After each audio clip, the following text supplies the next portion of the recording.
Namaskar, wish you most welcome in this wonderful session, my biology classes, and I am your Dhar Tiwari with a more teaching experience and success. Students, आज हम आप सभी के demand पर, आप सभी की ख्वाहिश पर लेकर आए हैं क्लास 12th की बायोलॉजी को।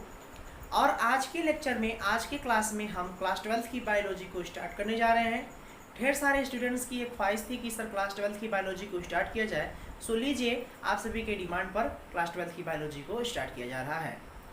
स्टूडेंट्स, आज हम क्लास 12th की बायोलॉजी को स्टार्ट करेंगे और बेहद बेस से स्टार्ट करेंगे, यानी गहराई से जानते हुए बायोलॉजी को स्टार्ट करेंगे। और आज का हमारा जो क्लास 12th का बायोलॉजी का क्लास रहेगा वो रहेगा basic introductions about class 12th biology. आज के लेक्चर में हम क्लास 12th की बायोलॉजी के बारे में जानेंगे कि आखिर क्लास 12th की बायोलॉजी में क्या क्या होता है, क्या क्या पढ़ना होता है, क्या क्या उसमें हमको जानकारियाँ लेनी होती हैं। क्योंकि जब तक हम यही नहीं जानते हैं कि हमको पढ़ना क्या होता है, तब तक हमारा जो पढ़ने का एक फंडा होता है वो क्लियर नहीं होता है। यानी हमको फिंगर्स पे याद रखना चाहिए हम कि हमको क्या क्या पढ़ना है, उससे कितने नंबर्स आएंगे। हाँ, आखिर जब भाई हमको किसी चीज़ में जाना है, कहीं पे उतरना है, तो उसके लिए हम एक बेहद तरीके से तैयारी करते हैं, रणनीति लेवल का तैयारी करते हैं। जैसे कि पहले ज़माने के जब राजा थे, कहीं पे लड़ने जाते थे, तो पहले वो वहाँ की तैयारी करते थे, माडोली करते थे कि कैसे क्या किया जाए। तो ठीक बस वही दिमाग लगाना है हमें अपने इंटरमीडिएट में भी, अपने 12th में भी। बच्चे हमेशा हैरान रहते हैं, सर क्लास 12th बहुत हार्ड है, सर बायोलॉजी क्लास 12th का बहुत हार्ड है, सर रिप्रोडक्शन बहुत हार्ड है, जेनेटिक्स बहुत हार्ड है, सर ऐसा है वैसा है। बच्चे आप एकदम टेंशन नहीं लेंगे, आपके हर एक क्विज़ेस को, हर एक क्वेरल को सॉल्व मैं करूंगा। और आपके क्लास 12th की बायोलॉजी को जितना अभी आपके दिमाग में है कि हार्ड है, मैं उसको उतना ही सिंपल करूंगा। ठीक है, तो आज की क्लास में हम इंट्रोडक्शन के बारे में जानेंगे। जैसे मैंने बताया, तो मैं आपको बता दूं कि जो हम क्लास 12th की बायोलॉजी जो पढ़ने जा रहे हैं उसका कुछ डिस्क्रिप्शन इस प्रकार से है। एक बार देख लेते हैं क्या क्या है। तो मैं आपको बता दूं कि हम जो ये क्लास 12th की बायोलॉजी जो पढ़ रहे हैं, यानी जब हम लोग 12th में आते हैं तो 11 से ही जो है हमको 5 सब्जेक्ट पढ़ना होता है। 5 सब्जेक्ट्स को हमको पढ़ना होता है। फिजिक्स होता है, केमिस्ट्री होता है, बायोलॉजी होता है, हिंदी एंड इंग्लिश होता है। ये हमारा इंटरमीडिएट में बायो ग्रुप को पढ़ना होता है, बायो ग्रुप के बच्चियों को पढ़ना होता है। तो जब हम 12th में आते हैं तो वही रहता है हमारा physics, chemistry, biology, Hindi and English रहता है, हमारे पांचों सब्जेक्ट, जो कि पूरा आपका 500 नंबर का होता है। टोटल होल आपका जो परसेंट होता है 500 नंबर होता है। पांचों सब्जेक्ट मिलाकर 100 नंबर सब में होते हैं। ठीक है, तो उसमें से हम अपने केवल प्रॉपर सब्जेक्ट की बात करेंगे, किसकी? बायोलॉजी की। बायोलॉजी में क्या होता है, तो मैं आपको बता दूं कि हमारा जो बायोलॉजी है ये पूरे 100 मार्क्स का है स्टूडेंट्स। पूरे 100 नंबर का 100 मार्क्स का है, और जिसमें से हमको कुल 70 नंबर्स करने होते हैं अपने रिटन के रूप में, जो कि हमको बोर्ड के एग्जाम में जब हमारा सेंटर जाएगा तो वहाँ पे हमको कुल 70 नंबर का 70 मार्क्स का हमारा पेपर होता है, जो कि हमको रिटन देना होता है, जो कि आपका कुल 3 घंटे 15 मिनट का होता है। 15 मिनट्स आपको पेपर पढ़ने के लिए और 3 आवर्स आपको लिखने के लिए दिया जाता है।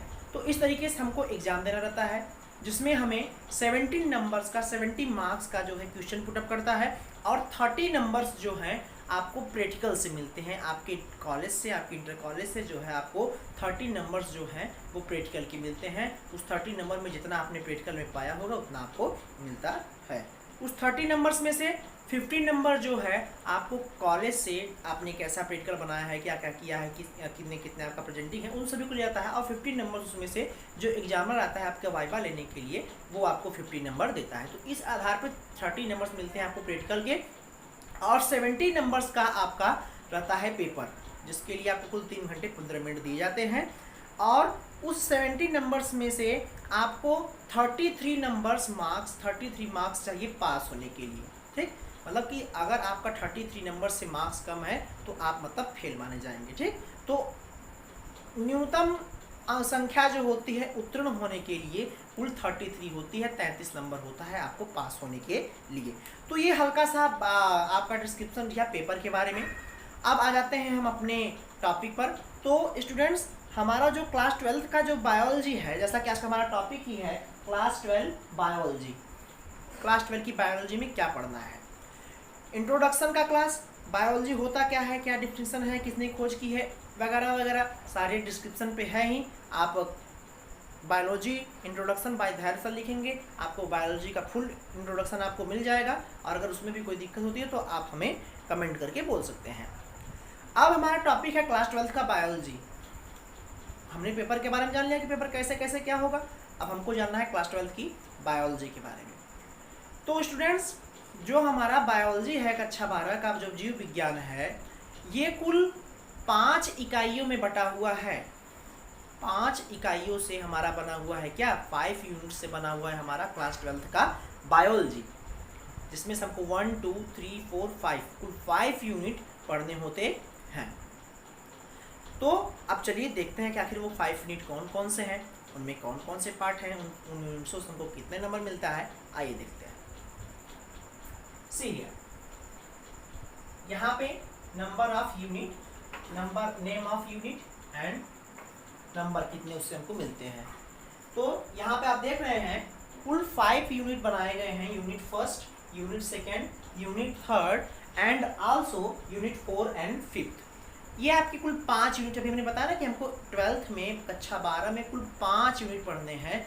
चाहे वो बच्चा यूपी बोर्ड का है, चाहे वो बच्चा सीबीएसई बोर्ड का है, आपको 5 इकाइयाँ कुल बायोलॉजी में पढ़नी है, यूनिट्स पढ़ने हैं। तो बात करते हैं पहले यूनिट की। यूनिट फर्स्ट आपका रिप्रोडक्शन है। Okay, first unit is the reproduction and most important topic, जिससे आपको एग्जाम में श्योरली पूछता है। वैसे पूछता तो सभी टॉपिकों से है, लेकिन ये जो आपका पॉइंट है ये आपका इससे क्वेश्चन बहुत पुटअप करता है। ठीक है, तो जो आपका सबसे पहला यूनिट है, यूनिट फर्स्ट रिप्रोडक्शन, ये आपको कुल 12 मार्क्स लेकर आता है। 14 मार्क्स का होता है आपका क्या, फर्स्ट यूनिट जो होता है आपके बायोलॉजी का, वो आपका कुल 14 मार्क्स का होता है। यहाँ पे हमने नंबर लिखा है, कितने नंबर होते हैं, ये आपके यूनिट्स के नेम है, कितने यूनिट है, कौन कौन यूनिट है, उनके नाम क्या और कितने यूनिट है आपके यहाँ पे खुला है। एक प्रकार से आपको इंडेक्स दिखा रहे हैं कि कौन कौन सा यूनिट से हमको कितना कितना नंबर मिलता है। क्योंकि भाई हम जो चीज़ पढ़ने जा रहे हैं एक्चुअल में उसके बारे में हमको पता भी है कि या नहीं। हमको भाई हर चीज़ पहले पता तो होना चाहिए। अगर हम जिससे मिलने जा रहे हैं, जिससे हम लोग पढ़ने जा रहे हैं, वाकिफ हम जा रहे हैं, उसके बारे में हमको जानना होगा सबसे पहले। तो हम जानते हैं कि आखिर पढ़ना क्या है हमको उसमें। तो फर्स्ट यूनिट आपका जो है इकाई 1 जो है वो जनन का है। ठीक है, इकाई 1 जनन का है, जिससे हमको कुल 14 नंबर मिलते हैं जी। ठीक, दूसरी यूनिट की बात कर लेते हैं। तो यूनिट सेकेंड आपकी सेकेंड यूनिट का क्या नाम है, सेकेंड यूनिट के आपका नाम है हेरिडिटी एंड इवोल्यूशन।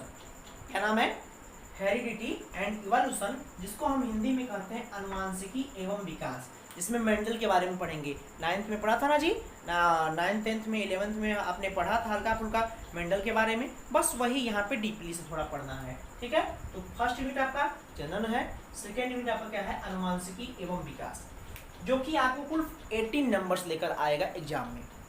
18 नंबर का आपको ये क्वेश्चन पुटअप करेगा। 14 नंबर आपका फर्स्ट यूनिट से रहेगा और 18 नंबर जो रहेगा आपके सेकेंड यूनिट से आएगा। थर्ड यूनिट की बात कर लेते हैं कि थर्ड यूनिट में क्या होता है। ध्यान दीजिएगा, हमारा जो थर्ड यूनिट है ये है biology and human wafer. Biology and human wafer, जीव विज्ञान एवं मानव कल्याण, कि भाई मानवों के लिए क्या क्या हितकारी है, क्या क्या है, क्या क्या कैसे प्रक्रियाएं करनी होती हैं। तो वो हमारा थर्ड यूनिट के रूप में पढ़ना होता है, जिसका नाम है जीव विज्ञान एवं मानव कल्याण, बायोलॉजी एंड ह्यूमन वेफर। ठीक है, जो कि आपको कुल 14 मार्क्स लेकर आता है एग्जाम में। ठीक, first unit 14, second unit 18 and third unit is also 14 marks, जो कि आपको लेकर आता है एग्जाम के पॉइंट ऑफ व्यू से। फोर्थ यूनिट की बात करते हैं, यूनिट 4।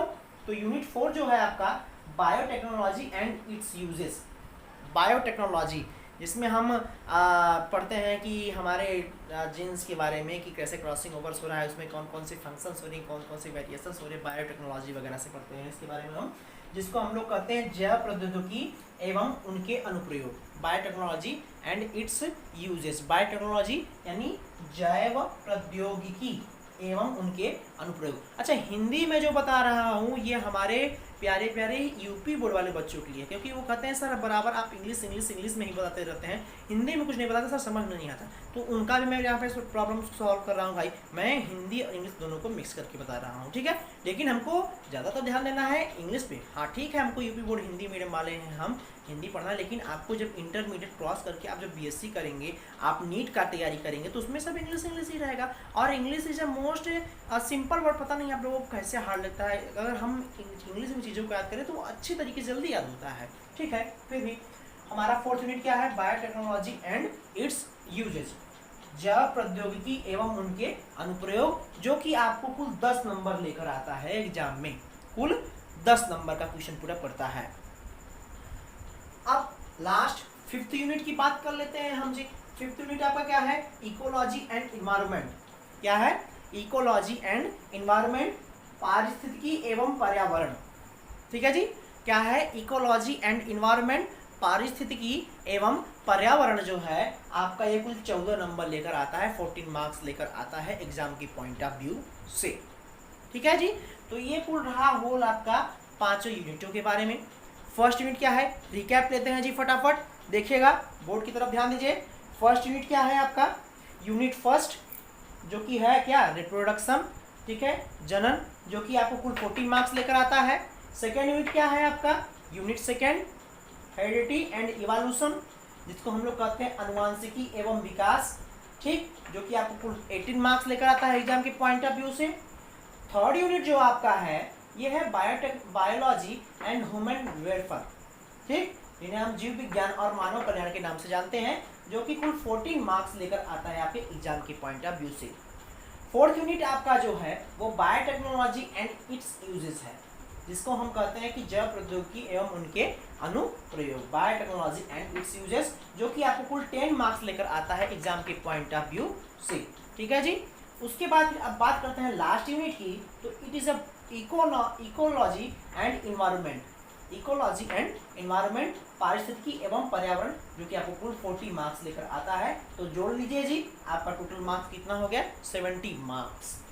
हमने भी बताया कि आपका जो एग्जाम का जो पेपर होगा, जो आपको रिटन देना है, वो कितने नंबर्स का होता है, 70 नंबर्स से होता है। तो ये पूरा होल डिस्क्रिप्शन रहा कि कौन से यूनिट से कितना नंबर पड़ता है और कितना हमको पढ़ना होता है, ठीक है जी। इससे क्या होता है कि हमको एक आइडिया मिल जाती है एग्जाम के पॉइंट ऑफ व्यू से कि क्या क्या कितने कौन सा चैप्टर से पूछता है, और उस अकॉर्डिंग फिर हम क्या करते हैं, अपनी तैयारी करते हैं। लेकिन फिर भी हमारे 5 जो यूनिट्स हैं, इनके नाम आपके फिंगर्स पे होने चाहिए लर्न, कि फर्स्ट यूनिट हमारा रिप्रोडक्शन है, सेकेंड यूनिट क्या है, जेनेटिक्स एंड इवोल्यूशन है, थर्ड यूनिट जो है आपका बायोलॉजी एंड वेफर्स है, फोर्थ यूनिट जो है बायोटेक्नोलॉजी इन इट्स यूजेस है, और आपका फिफ्थ यूनिट जो है वो इकोलॉजी एंड इट्स इन्वायरमेंट है आपका, ठीक है। तो यही कुल 5 यूनिट्स हमको पढ़ने हैं, किसमें, आपके इंटरमीडिएट 12th की बायोलॉजी में, जिससे आपको कुल इस प्रकार से 70 नंबर का क्वेश्चन पुटअप करेगा।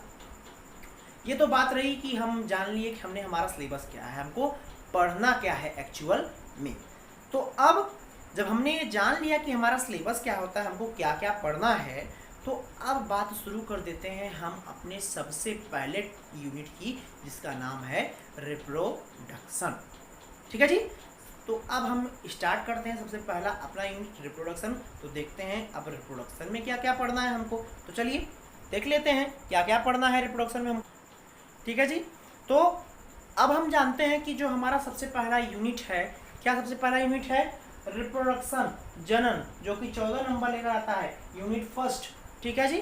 तो ये इसमें क्या क्या हमको पढ़ना होता है, अब हम ये जान लेते हैं कि हमारा जो सबसे पहला यूनिट हम स्टार्ट कर रहे हैं भाई, पहला यूनिट जान लीजिए भाई, सब्सक्रिप्शन वाले सभी लोग, सबसे पहला यूनिट हम स्टार्ट कर रहे हैं। हमारा सबसे पहला यूनिट रिप्रोडक्शन, ठीक है जी, जनन, जो कि कुल 14 नंबर का पूछता है, अब स्टार्ट किया जा रहा है।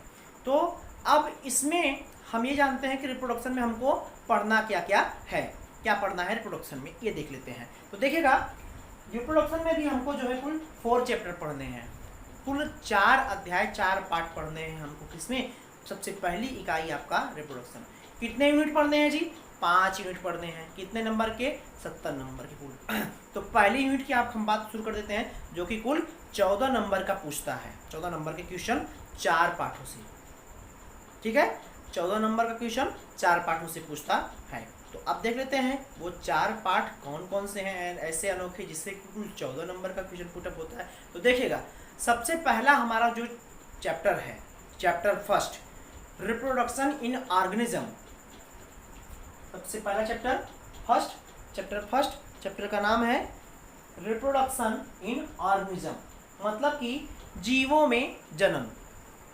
जो पृथ्वी पर जीव पाए जाते हैं उनमें रिप्रोडक्शन कैसे होता है, ये हम सबसे पहली यूनिट में पढ़ेंगे, सबसे पहले चैप्टर में पढ़ेंगे। यूनिट फर्स्ट के फर्स्ट चैप्टर में हमको यही पढ़ना है कि पृथ्वी पर कितने जीव पाए जाते हैं और उन सभी जीवों में कैसे रिप्रोडक्शन होता है। ये सबसे पहला हमारा पॉइंट है रिप्रोडक्शन के फर्स्ट चैप्टर में। तो सबसे पहला चैप्टर क्या है, जीवों में जन्म।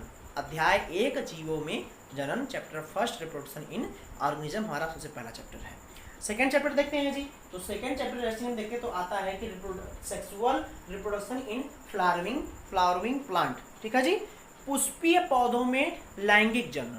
सेक्सुअल रिप्रोडक्शन मतलब आप जानते हैं सेक्सुअल रिप्रोडक्शन, क्योंकि आप इंटरमीडिएट पहुंच चुके हैं तो इतनी आपको हमारी बातें पता है भाई कि सेक्सुअल रिप्रोडक्शन यानी लैंगिक जन्म। ठीक है जी, सेक्सुअल रिप्रोडक्शन जिसमें लैंगिक जन्म यानी जिसमें लिंग क्या हो, सेपरेट हो, मेल एंड फीमेल जो है क्या वो आपके सेपरेट हो, क्या है, लैंगिक जन्म। ठीक है जी, तो लैंगिक जन्म reproduction, sexual reproduction in flowering plant. पुष्पीय पौधों में क्या है आपका लैंगिक जन्म। जो पुष्पीय पौधे होते हैं उनमें लैंगिक जन्म कैसे होता है। एंड्रोसियम गाइनीसियम ये सब आपको पता ही है, सेपल पेटल कैलिस करोड़ा एंड्रोसियम गाइनीसियम उन्हीं द्वारा होता है। कैसे होता है जानेंगे इस चैप्टर में हम। थर्ड चैप्टर की बात करते हैं। तृतीय चैप्टर जो है आपका वो ह्यूमन रिप्रोडक्शन है। ठीक है जी, मानवों में जन्म। पहला यूनिट जीवों में जन्म, दूसरा यूनिट पुष्पीय पौधों में लैंगिक जन्म और तीसरा यूनिट क्या है अब मानवों में जन्म। तृतीय यूनिट जो है हमारा, तृतीय अध्याय जो है हमारा वो क्या है, मानवों में जन्म। फर्स्ट यूनिट में तीसरे अध्याय की हम बात करें मानवों में जन्म। और उसके बाद फिर चौथा यूनिट जो है आपका वो क्या है, रिप्रोडक्टिव हेल्थ, जिसको हम लोग हिंदी में कहते हैं जनन स्वास्थ्य। तो इस प्रकार से पूरा बायोडाटा है आपका चैप्टर्स के बारे में। पहले अध्याय में आपको कुल 4 पाठ पढ़ने हैं जी। 4 पाठ 14 नंबर, समझ लीजिएगा 4 पाठ 14 नंबर आपको लेकर आएंगे। पहला पाठ जनन, जीवों में जनन, जो ऑर्गेनिज्म होते हैं उनमें रिप्रोडक्शन कैसे होता है। सेकेंड आपका जो चैप्टर है वो क्या है, sexual reproduction in flowering plant, पुष्पीय पौधों में जनन कैसे होता है, यानी पुष्पीय पौधों में अलैंगिक जनन, सेक्सुअल रिप्रोडक्शन यानी अलैंगिक जनन कैसे होता है। सॉरी, लैंगिक जनन, पुष्पीय पौधे जो होते हैं उनमें लैंगिक जनन यानी सेक्सुअल रिप्रोडक्शन कैसे होता है, द्वितीय अध्याय में हमको पढ़ना है। तृतीय अध्याय में हमको पढ़ना है मनुष्यों में जनन, मानवों में जनन कैसे होता है। चौथा यूनिट जो है आपका वो क्या है, जनन स्वास्थ्य, रिप्रोडक्टिव हेल्थ। यही कुल 4 चैप्टर हमको फर्स्ट यूनिट में पढ़ने हैं जी। ठीक है, तो यही हमारा कुल आपका डिस्क्रिप्शन हुआ क्या आपके फर्स्ट यूनिट के बारे में। ठीक, तो चलिए अब स्टार्ट करते हैं chapter first, reproduction in organism. तो अब जब हमने ये जान लिया कि हमको क्लास 12 की बायोलॉजी में क्या क्या पढ़ना है, कौन कौन से यूनिट पढ़ने हैं, और उन यूनिटों में से सबसे पहले यूनिट के बारे में हमने जाना कि फर्स्ट यूनिट जो है हमारा रिप्रोडक्शन है, और उस फर्स्ट यूनिट में हमको क्या पढ़ना है, रिप्रोडक्शन। हमने बताया कि हमको कुल 4 चैप्टर पढ़ने हैं, और उस 4 चैप्टर में से सबसे पहले चैप्टर का हम आप क्या कर रहे हैं, यहाँ पे शुरुआत कर रहे हैं। तो चैप्टर फर्स्ट अध्याय 1, रिप्रोडक्शन इन ऑर्गेनिज्म, जीवों में जनन, हमारा सबसे पहला अध्याय। जीव विज्ञान कक्षा 12 के इकाई 1 क्या है, रिप्रोडक्शन, जो कि कुल 14 नंबर का आपसे पूछेगा एग्जाम में। उस पहले यूनिट में पहले अध्याय का अब हम क्या कर रहे हैं, शुरुआत कर रहे हैं, पहले चैप्टर का शुरुआत कर रहे हैं, जिसका नाम है रिप्रोडक्शन इन ऑर्गेनिज्म, जीवों में जनन। कि जीवों में कैसे जनन होता है, हमारे अध्याय का ही नाम है जीवों में जनन, यानी पृथ्वी पर जो जीव पाए जाते हैं उनमें रिप्रोडक्शन कैसे होता है। तो अब जीवों में जन्म जानने से पहले हमको जानना होगा कि पृथ्वी पर जीव पाए जाते हैं और कैसे पाए जाते हैं, क्यों पाए जाते हैं, कब पाए जाते थे। तो हमने पहले ही बता दिया है कि जब पृथ्वी का विकास हुआ, यह पृथ्वी बनी, तो जब पृथ्वी बनी तो उस पर जब जीवों की उत्पत्ति शुरू हुई, लिविंग बींग्स आने शुरू हुए, तो सबसे पहले आर्कीबैक्टीरिया आपका जीव आया था, सबसे पहला पृथ्वी का सबसे पहला जीव माना जाता है। तो जब जीव आना शुरू हुए तो भाई सबसे पहले ऐसे ही तो हम बहुकोशिकी बन तो नहीं गए होंगे, पहले जीव आया होगा तो वो एक कोशिका का ही होगा, यानी प्रोकैरियोटिक्स होंगे। साइटोलॉजी में बताया हमने आपको क्लास 11th में। तो वो कैसे होते हैं? एक कोश की होते हैं, यूनिसेलुलर होते हैं, सबसे पहले जीव आते हैं, क्योंकि भाई वो स्टार्टिंग अभी शुरुआत ही हुई है ना जीवों की, तो वो एक कोशिका के होते हैं। कोशिका कोई एक बनता है और फिर वो क्या करता है? ग्रोथ करता है, यानी वृद्धि करता है, मेच्योर होता है जी, यानी योग्य होता है, और उसके बाद फिर अंत में क्या करता है? वो रिप्रोडक्शन करता है। तो इसके आधार पर हम ये कह सकते हैं कि जितने भी जीव पाए जाते हैं पृथ्वी पर, जितने जीव मतलब लगभग 19 लाख से अधिक जंतु और 5 लाख या 7 लाख से अधिक, लगभग 7 लाख से अधिक प्लांट्स जो कि पृथ्वी पर अभी तक नोन है, वो इस सभी जीवों का एक स्पेसिफिक कैरेक्टर होता है कि उनके अंदर अपने जैसे लाइक देम चाइल्ड्स को बोर्न करने की क्षमता होती है, अपने जैसे संतानों को उत्पन्न करने की क्षमता होती है। किनमें? जीवों में। जितने भी जीव पाए जाते हैं, यदि वो लिविंग बीइंग है तो उनमें अपने जैसे चाइल्ड को बॉर्न करने की एबिलिटी होगी। तो इस आधार पर अब हम रिप्रोडक्शन को ये भी कर सकते हैं कि द एबिलिटी ऑफ बॉर्न और न्यू यंग लाइक देम, यानी वह योग्यता जिसके द्वारा एक जीव अपने जैसे संतान को उत्पन्न करता है, यानी अपने जैसे किसी ये जवान को, यंग को बॉर्न करता है, इसी को रिप्रोडक्शन कहते हैं, इसी को जन्म कहते हैं। तो अब भाई एक जीव का स्पेसिफिक कैरेक्टर है। अब इस जीव के बारे में हम जान जाते हैं कि आखिर ये जीव के होते क्या है। तो हमने बताया कि हमारी जो ये पृथ्वी है, बात को ध्यान से समझिएगा, हमने बताया कि ये जो हमारी पृथ्वी है, इस पे कई लाखों किस्में पाई जाती हैं जीवों की, कई लाखों किस्में पृथ्वी पर पाई जाती हैं जीवों की, और उन सभी लाखों किस्मों में कुछ ना कुछ समानता होती है एक दूसरे से। ठीक है जी, भले लाखों किस्म पाए जाते हैं पृथ्वी पर, लाखों किस्म आपके जंतुओं के हैं, लाखों किस्म आपके पादपों के हैं, भले हैं, लेकिन उन सभी में आपस में कुछ ना कुछ ऐसे कैरेक्टर होते हैं जो कि मैच करते हैं, जिन्हें हम जेनेटिक्स कहते हैं। ठीक है, उन्हें हम क्या कहते हैं? जेनेटिक्स कहते हैं, जो मैच करता है उनका। तो हमने बताया कि पृथ्वी पर लाखों किस्म पाए जाते हैं जीवों के, लेकिन उन सभी जीवों में कुछ ना कुछ ऐसे लक्षण होते हैं जो कि एक दूसरे से क्या करते हैं? मैच खाते हैं, समान होते हैं। फिर भी इतनी किस्म होने के बावजूद, लक्षण कुछ ना कुछ मिलने के बावजूद भी कुछ ना कुछ ऐसे कैरेक्टर स्पेसिफिक होते हैं जीवों में जो कि उन्हें एक दूसरे से भिन्न बनाता है, एक दूसरे से डिफरेंट बनाता है। अब जरा समझिएगा, अब आपके माइंड में जो है, अब यहाँ पे क्विजेस आएंगी। एक टीचर समझ जाता है कि स्टूडेंट के दिमाग में कब क्विजेस आएगा, कब प्रॉब्लम्स आएंगी, कब प्रॉब्लम्स का बॉर्न होगा, तो यहाँ पे होगा। अभी हमने कहा कि पृथ्वी पर लाखों किस्में पाई जाती हैं जीवों की, और उनमें कुछ ना कुछ समानता होती है जो कि एक दूसरे से समान होती है। कुछ ना कुछ ऐसी बात होगी कि भाई ये देखो इनमें भी है, ये इनमें भी है, ये इनमें भी है, जैसे कि क्या सभी जीवों का कैरेक्टर। अब समानता क्या होती है हम देखिए, अभी सिमिलरिटी बता रहे हैं। सिमिलरिटी क्या होती है अभी समझ लीजिए, उसके बाद फिर डिसिमिलरिटी समझते हैं कि जीवों में असमानता क्या है। अभी हमने क्योंकि कहा कि जितने भी जीव पाए जाते हैं, लाखों किस्में हैं, उनमें कुछ ना कुछ समानता होती है जिन्हें जेनेटिक्स कहते हैं, और कुछ ना कुछ विशेष भिन्नता भी होती है जिसकी वजह से वो एक दूसरे से भिन्न होते हैं, जिसे हम वेरिएशन कहते हैं। तो ये सिमिलरिटी और डिसिमिलरिटी क्या होती है समझिएगा। जैसे एक जीव का स्पेसिफिक कैरेक्टर क्या होता है, एक जो लिविंग बीइंग होता है उसका स्पेसिफिक कैरेक्टर क्या होता है, एक मुख्य लक्षण क्या होता है, आप कैसे डिफाइन करेंगे? यदि आपसे कोई पूछ दिया कि भैया जीव क्या होते हैं, बताइए, what is living being, what is life, what is living being, जीवधारी क्या होते हैं, जीव क्या है, जीवन क्या है, तो कैसे डिफाइन करेंगे आप, बताइए? जरा कमेंट पे लिख के बताइएगा कैसे आप जीवधारियों को डिफाइन करेंगे अपने अकॉर्डिंग। हम तो अभी बता रहे हैं, लेकिन आप अपने अकॉर्डिंग एक जीव को कैसे डिफाइन करेंगे जी। तो देखिए, यदि आपसे कोई पूछता है कि जीव क्या है, तो एक सिंपल कैरेक्टर दिखाइए, सिंपल माइंड लगाइए कि जितने भी जीव होते हैं वो क्या करते हैं, मेन कैरेक्टर जो जीव होते हैं उन्हें हम क्या कहते हैं, जीवधारी कहते हैं, जीवधारी। तो सबसे पहले हमसे पूछा क्या जा रहा है, हमको उस पर केयर करना है, ठीक है जी। दिमाग में कुछ सॉल्व पहले उत्तर ही नहीं सोचना है कि भाई क्या इसका उत्तर, क्या इसका उत्तर, क्या इसका उत्तर, नहीं। पहले केयर करना है कि अगला व्यक्ति हमसे पूछ क्या रहा है, प्रश्न में हमसे पूछा क्या जा रहा है। तो आपसे प्रश्न में पूछा जा रहा है कि व्हाट इज लिविंग बीइंग, जीवधारी क्या है।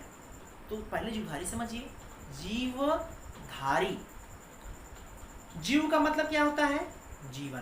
क्योंकि अभी हमने बताया था आपको इंट्रोडक्शन क्लास में बताया, बायोलॉजी, जीव विज्ञान। जीव मतलब क्या होता है, जीवन।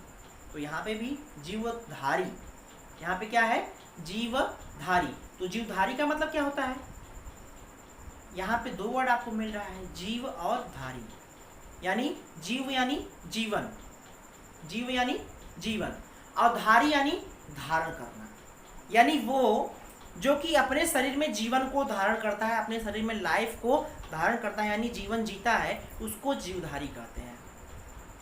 ये बात होती है जीवधारियों में। और स्पेसिफिक कैरेक्टर क्या होते हैं जीवों की, जितने भी जीव होते हैं वो सभी श्वास लेते हैं। Respiration is the most specific character of the all living being. सभी जीवधारियों का सबसे मुख्य, सबसे स्पेसिफिक कैरेक्टर होता है कि वो क्या करते हैं, श्वसन करते हैं। जब तक श्वसन करेंगे तब तक जिंदा रहेंगे, श्वसन बंद, जीवन लीला समाप्त। बोले जय राम जी की। तो जितने भी जीव होते हैं, आप बताएंगे कि जितने भी जीव होते हैं सभी श्वास लेते हैं, सभी जीव श्वास लेते हैं, सभी जीव पाचन करते हैं, सभी जीव वृद्धि करते हैं, सभी जीव मैच्योर होते हैं, सभी जीव जनन करते हैं, सभी जीव उत्सर्जन करते हैं। मीन्स जितने भी वाइटल एक्टिविटी हमारे जीवन के दौरान होता है, एक जीव अपने जन्म से लेकर मृत्यु तक जितने भी प्रक्रिया करता है, जिसे हम लाइफ प्रोसेस कहते हैं। आपने 11th में लाइफ प्रोसेस में पढ़ा है, फिजियोलॉजी में पढ़ा है, हमने बताया लाइफ प्रोसेस क्या होता है विद डिटेल तरीके से, कि हम अपने पूरे जीवन काल में जितनी प्रक्रिया करते हैं उसको हम लाइफ प्रोसेस कहते हैं।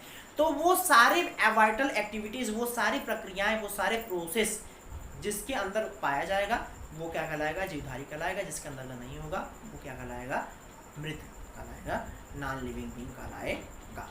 तो ये तो बात हो गई जीवधारी की, हमने जान लिया कि जीवधारी क्या होता है। तो अब अगला टॉप पॉइंट क्या है, जनन, क्योंकि हमारे चैप्टर का नाम है जीवों में जनन। तो जीव जान लिया, अब जनन क्या होता है बता दीजिए। तो हमने बताया अभी कि सभी जीव जो लाखों किस्में हैं उनमें कुछ ना कुछ डिफरेंसेस होते हैं, कुछ ना कुछ भिन्नता होती है, जिसकी वजह से एक जीव दूसरे जीव से भिन्न होता है, वेरिएट होता है, डिफरेंट होता है। अब वो भिन्नता क्या होती है, रिप्रोडक्शन की भिन्नता होती है। वो भिन्नता क्या होती है, रिप्रोडक्शन की भिन्नता होती है। किसी में वेजिटेटिव रिप्रोडक्शन हो रहा है, कायिक जनन हो रहा है, किसी में एसेक्सुअल हो रहा है, अलैंगिक जनन हो रहा है, किसी में सेक्सुअल रिप्रोडक्शन हो रहा है, लैंगिक जनन हो रहा है। वेजिटेटिव में भी कई प्रकार हो रहे हैं, हाँ, किसी में फ्रेगमेंटेशन हो रहा है, किसी में फ्यूजन हो रहा है, किसी में बडिंग हो रहा है, हाँ, किसी में गटिंग हो रहा है, कटिंग हो रहा है, बुटिंग हो रहा है, गोटिंग हो रहा है, रनिंग हो रहा है। तो ये विभिन्न प्रकार के प्रोसेस आपके हैं। तो ये सभी क्या करता है, एक जीव से दूसरे जीव में क्या करता है, वेरिएशन लाता है। तो ये क्या हो गया आपका कि जीवों में जनन। अब जनन को कैसे डिफाइन करेंगे, रिप्रोडक्शन को कैसे डिफाइन करेंगे। तो हमने बताया कि जो जीवधारी होते हैं वो पृथ्वी पर आते हैं, मेच्योर होते हैं। हमने बताया कि जब पृथ्वी का विकास हुआ होगा, उस पर जीव आया होगा, उस पर सेल बना होगा, तो वो सेल सबसे पहले बॉर्न करता है, सबसे पहले एक सेल बनता है, फिर वो क्या करता है, ग्रोथ करता है, वृद्धि करता है। अब वृद्धि करने के बाद फिर वो मेच्योर होता है, परिपक्व होता है, योग्य होता है रिप्रोडक्शन करने के, और उसके पश्चात लास्ट प्रोसेस वो रिप्रोडक्शन करता है और रिप्रोड्यूस करता है अपने जैसे को। इसको रिप्रोड्यूस करता है अपने जैसे को, वो क्या करता है, रिप्रोड्यूस करता है। क्योंकि ध्यान दीजिएगा, हम जो रिप्रोडक्शन बार बार चिल्ला रहे हैं, तो ये जो है रिप्रोडक्शन भी जो दो वर्डों से मिलकर बना जाता है। ध्यान से किसी वर्ड को सोचिए, देखिए भी समझ में आएगा। देखिए यहाँ पे आपको री और प्रोडक्शन, ये दो वर्ड आपको मिल रहे हैं। री मतलब क्या होता है? पुनः। री मतलब क्या होता है? पुनः। और प्रोडक्शन माने प्रोडक्ट। री मतलब अगेन, री मीन्स अगेन, और प्रोडक्शन मीन्स प्रोडक्ट, मतलब पुनः नया उत्पाद बनाना, बार बार नया उत्पाद बनाना, एक के बाद एक नया, एक के बाद एक नया, एक के बाद एक नया उत्पाद बनाना ही क्या कहलाता है? रिप्रोडक्शन कहलाता है। तो इसके अकॉर्डिंग पे हम कह सकते हैं कि reproduction is a one type of biological activity और बायोलॉजिकल प्रोसेस। यह एक प्रकार की जैविक प्रक्रिया है। बाय देम, जिसके द्वारा the living being produce a young cell like them, उसके जैसे वो नए कोशिका को, नए जीव को जन्म देता है। और जन्म जो होता है वो हमारा एक प्रकार की जैविक प्रक्रिया है। It is a one type of biological process. अब बायोलॉजिकल प्रोसेस का मतलब क्या होता है? आप सोचेंगे सर जी बायोलॉजिकल प्रोसेस क्या कह रहा है? तो बायोलॉजिकल प्रोसेस मतलब क्या होता है? जैविक क्रिया। जीव मतलब जीव, जैव मतलब जीव, और क्रिया यानी जीव में होने वाली क्रिया है ना जी। तो जीव जन्म क्या है? जीवों में होता है ना जी। आपका गाड़ी, मोटर, घोड़ा, गाड़ी इसमें होगा जी? ऐसा तो नहीं होगा, तो जीवों में होगा वो। तो ये क्या है? जैविक क्रिया यानी जीवों में होने वाली क्रिया है। तो आप क्या बताएंगे? It is a one type of biological process. यदि आपसे कोई पूछता है कि what is definition of reproduction, तो आप कहेंगे कि it is one type of biological process by them the living being produce a new young like them, जिसके द्वारा एक जीवधारी क्या करता है? अपने जैसे एक नया जीव को उत्पन्न करता है। यही क्या है? आपका रिप्रोडक्शन है। अब आपके बात में दिमाग आ रहा होगा, बात में बार बार आ रही होगी कि सर जी लाइक देम मतलब क्या होता है? अपने जैसा का मतलब क्या है? तो अपने जैसे का मतलब है कि जैसे हमारे अंदर 46 गुणसूत्र हैं, तो हमारी जो संतति होगी उसके अंदर भी कितने गुणसूत्र होंगे? 46 गुणसूत्र होंगे। अर्थात डॉग से डॉग ही होगा, कैट से कैट ही होगा, आपका ट्री से ट्री ही होगा, हैन से हैन ही होगा, मैन से मैन ही होगा, मंकी से मंकी ही होगा। ठीक, लाइक देम। ओके, तो ये तो आपका हो गया रिप्रोडक्शन, और आपके चैप्टर का नाम बन गया क्या? रिप्रोडक्शन इन ऑर्गेनिज्म, जीवों में जनन। तो स्टूडेंट जैसे ही आप इस पहले चैप्टर को खोलेंगे, जनन अध्याय को जैसे ही आप लोग खोलेंगे रिप्रोडक्शन को, तो एक बड़े ही महान वैज्ञानिक के बारे में आप पाएंगे। देखिएगा एनसीईआरटी में सबसे पहले वैज्ञानिक आपको मिलेंगे कक्षा 12 में। सभी अध्यायों में आपको कोई ना कोई वैज्ञानिक मिलेंगे जरूर। ठीक है, तो जब जैसे ही आप लोग रिप्रोडक्शन का चैप्टर खोलते हैं तो उसमें आपको एक विशेष वैज्ञानिक मिलते हैं जिनका नाम है पंचानन माहेश्वरी। क्या नाम है? पंचानन माहेश्वरी, जिन्हें हम पी माहेश्वरी के नाम से भी जानते हैं। जैसे ही आप एनसीईआरटी खोलेंगे रिप्रोडक्शन यूनिट, रिप्रोडक्शन चैप्टर, तो उसमें आपको ये साइंटिस्ट मिलेंगे। कौन? पंचानन माहेश्वरी। बड़े ही विख्यात, बड़े ही फेमस टाइप के साइंटिस्ट थे पंचानन माहेश्वरी जी, जिनका जन्म नवंबर 1904 में हुआ था। ही इज बॉर्न इन नवंबर 1904 में हुआ था, इन जयपुर राजस्थान। जयपुर के, राजस्थान के जयपुर में हुआ था। ठीक है जी। तो पंचानन माहेश्वरी का जन्म 1904 में कहाँ हुआ था? नवंबर 1904 में राजस्थान के जयपुर में हुआ था। अच्छा, ये तो इनके जन्म के बारे में बता दिया, लेकिन ये फेमस कैसे हुए, कहाँ फेमस हुए, किस लिए फेमस हुए, अब ये भी जानना है हमको। ठीक है जी। तो ये जो है, ये साहब थे डिपार्टमेंट ऑफ बॉटनी के, ये वनस्पति विभाग के थे। ठीक है जी। कहाँ का? University of Delhi. ठीक है, ये थे department of botany and university of Delhi. Delhi university में ये बॉटनी डिपार्टमेंट में विराजमान थे, विख्यात थे। ये फेमस थे अपने दिल्ली यूनिवर्सिटी के बॉटनी डिपार्टमेंट में। और क्या किया था इनको ये जान लेते हैं। तो एज अ इम्पोर्टेंट रिसर्चर किसके नाम से जाने जाते थे ये वहाँ पे दिल्ली यूनिवर्सिटी के बॉटनी डिपार्टमेंट में? एज अ इम्पोर्टेंट रिसर्चर, एक महत्वपूर्ण खोजकर्ता के रूप में पंचानन माहेश्वरी, पी माहेश्वरी जाने जाते थे। किसके खोजकर्ता थे ये? Embryology and tissue culture. ठीक है, एम्ब्रियोलॉजी यानी भ्रूण के अध्ययन को हम लोग एम्ब्रियोलॉजी कहते हैं, भ्रूण की, और टिश्यू कल्चर यानी ऊतकों का जो है अध्ययन। ये दोनों बारे में ये बड़े विख्यात थे। ये भ्रूण की और ऊतकों का अध्ययन के बारे में ये सभी ये कल्चर करते थे टिश्यू का। ठीक, जो कि एक विख्यात खोजकर्ता के रूप में, रिसर्चर के रूप में जाने जाते थे दिल्ली यूनिवर्सिटी के वनस्पति विभाग में, और जिनका जन्म नवंबर 1904 में राजस्थान के जयपुर में हुआ था। पंचानन माहेश्वरी। कभी कभी इंट्रेंस वगैरह में, पेपर वगैरह में साइंटिस्टों के बारे में पूछ लेता, तो इतना ध्यान रखेंगे जी। ठीक, तो अब जब इतना जान लिया तो अब टॉपिक शुरू होता है क्या, हमारे चैप्टर का, जीवों में जन्म, की कैसे जीवों में जन्म होता है। लेकिन इस बात को हम जानेंगे अपने नेक्स्ट लेक्चर में। अब टाइम आ गया है आपसे विदा लेने का, आपसे बाय करने का।